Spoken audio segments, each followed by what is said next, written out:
G'day folks, it's Craig from Edible Gardens. I'm here on behalf of the Wyndham City Council delivering some garden tips to help us get through some of these trying times. Now I'm noticing and seeing a lot of people out shopping for seedlings and spending a lot of money on building new vegetable patches, and I just want to say to you, you perhaps don't need to do that. There are some spots in your gardens, I'm sure, both front and back, that you could be growing edibles in, and today I want to show you just what I'm talking about. Okay, so places to look for in your garden.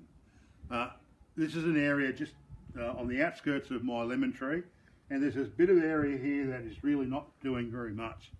Quite often there are places that will grow weeds, and quite often I say to people, pull out a weed and put a plant that you're going to get something back from. So it's as simple as this.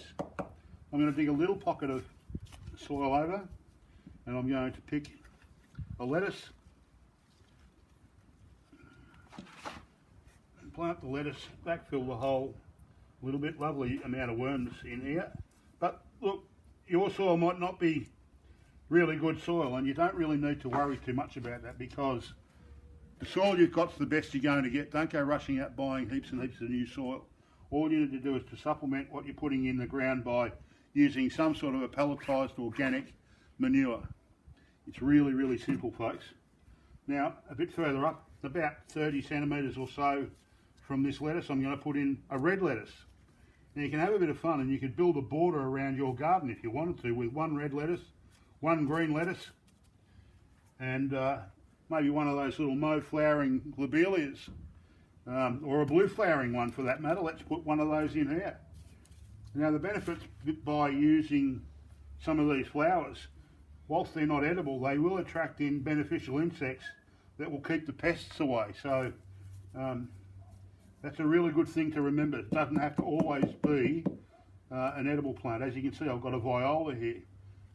There's a spot over here that I think we might be able to put what is called a rainbow chard in. Now the rainbow chard is like a silver beet.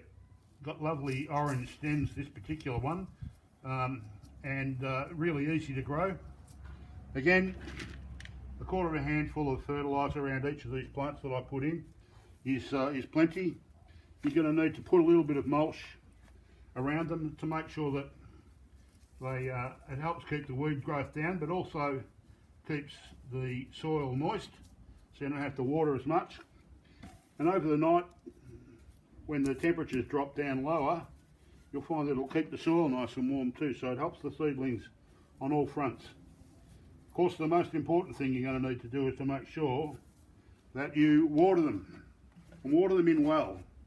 In this I've got a little bit of worm tea, but it could be just as easy as sea salt or one of the soil conditioner type things.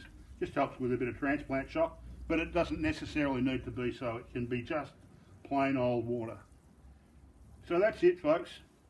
In about 4 to 6 weeks we'll be starting to pick some lettuce, so that's as easy as it is. Pockets like this in your garden, you'll be able to fill it up with food. I would rather be pulling out food than weeds every day of the week. So stay tuned for more tips just like this.